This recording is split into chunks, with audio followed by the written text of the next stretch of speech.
செய்தியை பார்த்து வருகிறோம். தொடர் விடுமுறையை முன்னிட்டு சென்னையிலிருந்து பிற ஊர்களுக்கு செல்லும் ஆம்னி பேருந்துகளின் கட்டணம் 3 மடங்கு உயர்த்தப்பட்டிருக்கிறது. கூடுதல் விவரங்களை செய்தியாளர் வேல்முருகனிடம் கேட்கலாம். வேல்முருகன், வழக்கமாக எவ்வளவு வசூல் செய்யப்படும்? தற்போது அதன் நிலை என்ன?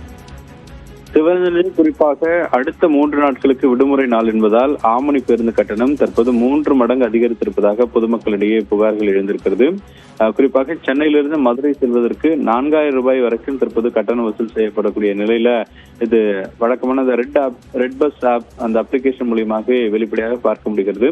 இதே போல சென்னையிலிருந்து சேலம், சென்னையிலிருந்து திருச்சி, சென்னையிலிருந்து நெல்லை உள்ளிட்ட அனைத்து வழித்தடங்களுக்கும் கட்டணமானது தற்போது இது விழாக்கால கட்டணமாக தற்போது 3 மடங்கு அதிகரித்து தற்போது இந்த கட்டணம் வசூல் செய்யப்படுகிறது. குறிப்பாக புதிய திரைப்படங்கள் வெளியிடுதல், அதே போல நாளை சுதந்திர தினத்தை முன்னிட்டு பல்வேறு பொதுமக்கள் தங்களுடைய சொந்த ஊர்களுக்கு செல்லக்கூடிய சூழல்ல தற்போது இந்த 3 நாள் விடுமுறை அப்படிங்கிறது பொதுமக்கள் தங்களுடைய சொந்த ஊருக்கு செல்கிறார்கள்.